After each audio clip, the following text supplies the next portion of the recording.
Au début du XXe siècle, l'Europe donnait l'illusion d'un continent stable, organisé, confiant dans son avenir. Les grandes capitales, Paris, Berlin, Vienne, brillaient de lumière électrique, symbole d'un monde moderne qui croyait avoir maîtrisé le progrès. Les expositions universelles célébraient la science, l'industrie, la technique. Les trains reliaient les frontières en quelques heures, les télégraphes transmettaient les messages en quelques minutes. Aux yeux de beaucoup, la guerre entre nations civilisées semblait appartenir au passé.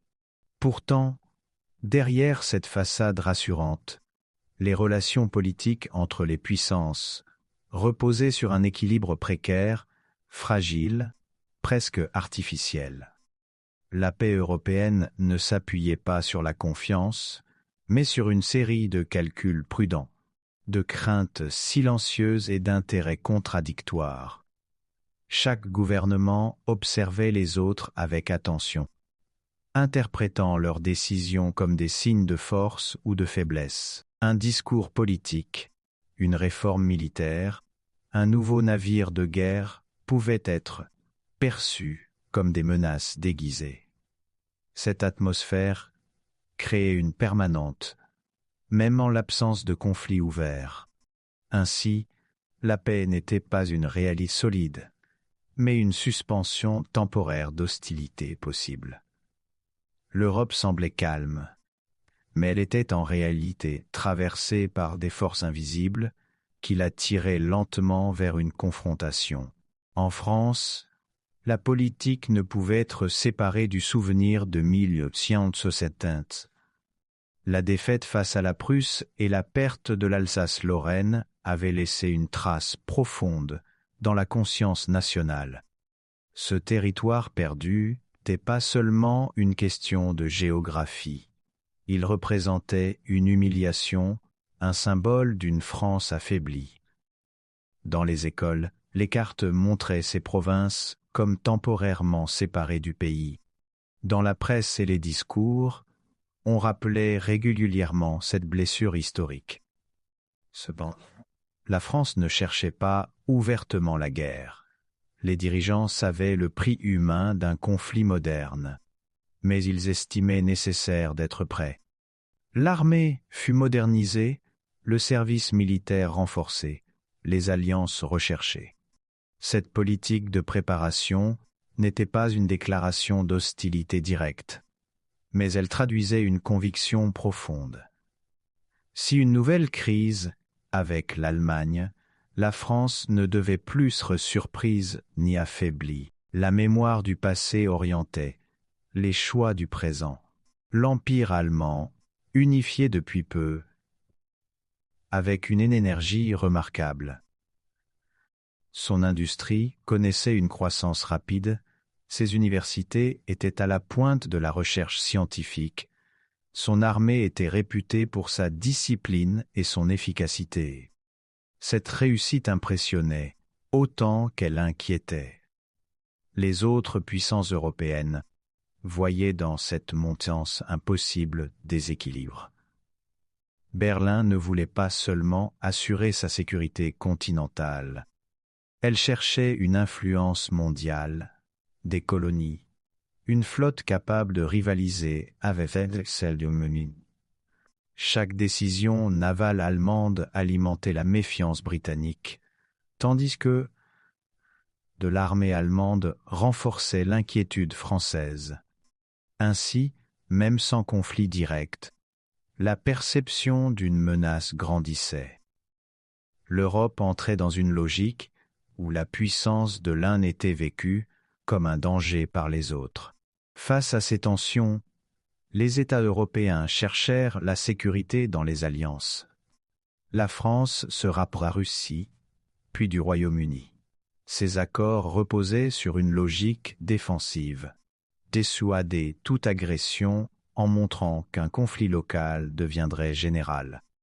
Mais cette stratégie avait un effet inverse. Les alliances rendaient chaque crise plus dangereuse. Un incident dans une région périphérique pouvait entraîner des pays qui n'étaient pas directement concernés. Les dirigeants croyaient maîtriser le système, mais en réalité, ils dépendaient de mécanismes qu'ils avaient eux-mêmes construits. L'Europe d'un réseau d'engagement automatique, où la diplomatie avait de moins en moins de place pour la flexibilité.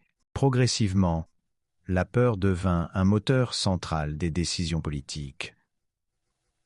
Les gouvernements et leur stratégie en anticipant le pire scénario.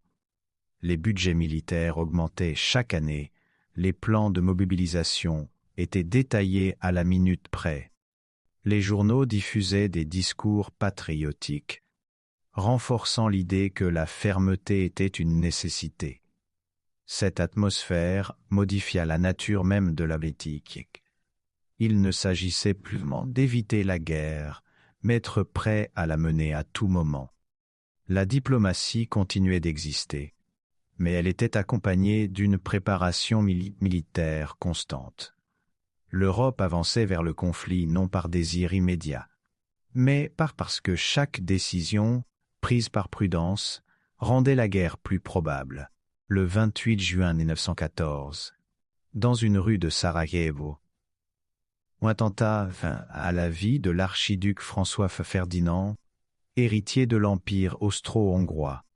À première vue, l'événement semble appartenir à une crise régionale des Balkans, une zone que les grandes puissances considèrent depuis longtemps comme instable. Pourtant, ce qui se produit ce jour-là n'est pas seulement un acte terroriste. C'est l'instant où un système politique déjà saturé de tensions trouve enfin l'étincelle qui le fera exploser. À Vienne, la réaction n'est pas seulement émotionnelle, elle est stratégique. Les dirigeants austro-hongrois voient dans cet assassinat une occasion d'éliminer la Serbie comme facteur d'instabilité. Mais il sait aussi que toute action risque d'impliquer la Russie. C'est pourquoi il se tourne vers Berlin. L'Allemagne accorde son soutien, convaincue qu'un conflit local peut être contenu. Cette certitude repose sur une grave erreur d'appréciation. On croit encore que la guerre peut être limitée, contrôlée, empêchée de s'étendre. L'ultimatum austro-hongrois envoyé à la Serbie est conçu pour être presque impossible à accepter. Pourtant, Belgrade accepte la plupart des exigences. Mais en politique nationale, ce n'est plus le compromis qui domine, c'est la démonstration de force. Le refus partiel suffit pour justifier la guerre. À ce moment précis, la crise cesse d'être balkanique. La Russie commence à mobiliser pour soutenir la Serbie. L'Allemagne interprète cette mobilisation comme une menace directe. Les télégrammes diplomatiques se multiplient. Mais ils ne cherchent plus à résoudre la crise. Ils cherchent à gagner du temps pour la mobilisation. La diplomatie, qui autrefois ralentissait les conflits, devient spectatrice d'un processus qu'elle ne peut plus arrêter. Dans chaque capitale, les états-majors entrent en scène. Les plans préparés depuis des années s'imposent au gouvernement. En Allemagne, le plan Schlieffen prévoit une attaque rapide contre la France et la Belgique avant de se tourner vers la Russie. Une fois la mobilisation lancée, l'arrêt devient presque impossible. Tout repose aux horaires de train, des mouvements coordonnés de millions d'hommes. La politique perd sa capacité de décision. Les dirigeants civils découvrent que la guerre n'est plus une option parmi d'autres, mais une conséquence mécanique de la mobilisation. L'Europe passe d'une crise diplomatique à un engrenage militaire autonome. À Paris, la situation est claire. Les engagements envers la Russie rendent la neutralité presque impossible. Refuser de soutenir son allié signifierait l'isolement stratégique face à l'Allemagne. Les dirigeants français savent que la guerre sera terrible, mais ils estiment ne plus avoir de choix réel. Lorsque l'Allemagne envahit la Belgique neutre, le conflit prend une dimension morale et internationale. Le Royaume-Uni entre en guerre. Ce qui aurait pu être un affrontement limité devient une guerre européenne. Les décisions prises dans les bureaux se traduisent désormais par des millions de mobilisations. La guerre entre la France et l'Allemagne n'est pas née d'un seul tir, ni d'une seule erreur. Elle résulte d'années de méfiance, de rivalité, d'alliances rigides et de décisions prises par des dirigeants convaincus d'agir pour la sécurité de leur pays. Chaque choix semblait rationnel, défensif, prudent. Mais mis ensemble, ces choix ont formé un chemin sans retour.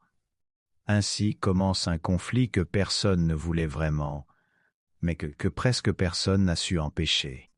La politique, dominée par la peur et la logique puissance, a ouvert à une guerre qui allait dépasser toutes les prévisions, transformer les sociétés européennes et marquer durablement l'histoire du monde.